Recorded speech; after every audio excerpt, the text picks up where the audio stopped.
How's Avery? A little better. Not much. I don't think he'll play tonight, but we'll find out. He won't do anything in shoot around for sure. And then we'll do what we did the other night. We'll let him warm up and see if he can warm up, and we'll go from there. Ray looked like he was having some trouble on the bench the other night. Yeah. Well, it is what it is, So he's a go right now, and obviously if he can't go, we're going to have to go somewhere else. And Greg? He's good. Greg is, unfortunately, the good start was aggravated again. He says he feels much better today, and he'll definitely play. He would be the definite of the three guys. Anybody else? Not that I know of, but I don't ask because Right. I may get an answer. What's your message? Brandon had said the other night that Keon did a good time. Yeah, Key's been great. Yeah. I mean, this is obviously the perfect environment for him to just sort of. Yeah, it's funny. Larry Brown said this a while ago. He actually, doing this season about our bench, and he made a reference to Posey. He said, he asked if you have anybody like Posey.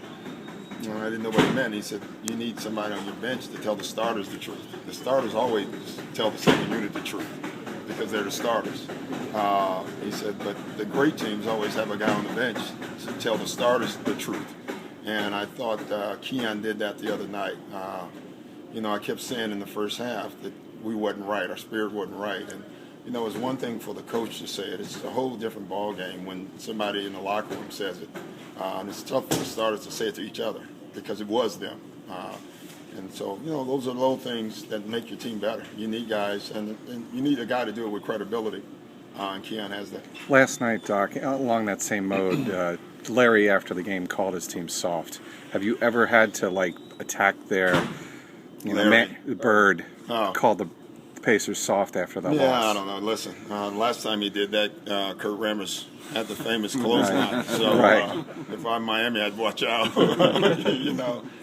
Listen, whatever works, but you don't want it to get taken to some of the level of play in yesterday's game. Right. I thought some of that was, it's nothing wrong with hard physical play. I love it, actually. I think it should be allowed more. But nothing where it has a chance to injure a player. That takes it. That's not good. How does a guy like Keon get that credibility? What is work ethic? Credibility to me is consistency. If you're consistent in your actions every day, whether things are going well for you or not. You think about Keon. There's been times where he's been out of the rotation. He's been injured, but every day he's had the same approach. He's a pro, and I think when you have that, it's pretty easy to follow. What was your reaction to KG calling the Philadelphia fans fair weather? I have no reaction to that. I'll let you guys stir that pot, So have at it, have fun with it. I don't think either fan base likes each other anyway, so I don't think it added anything. Someone asked me that yesterday, and I said, what are they going to do, hate us more? So what's the difference? In the second half of that game on Monday night, Rondo really started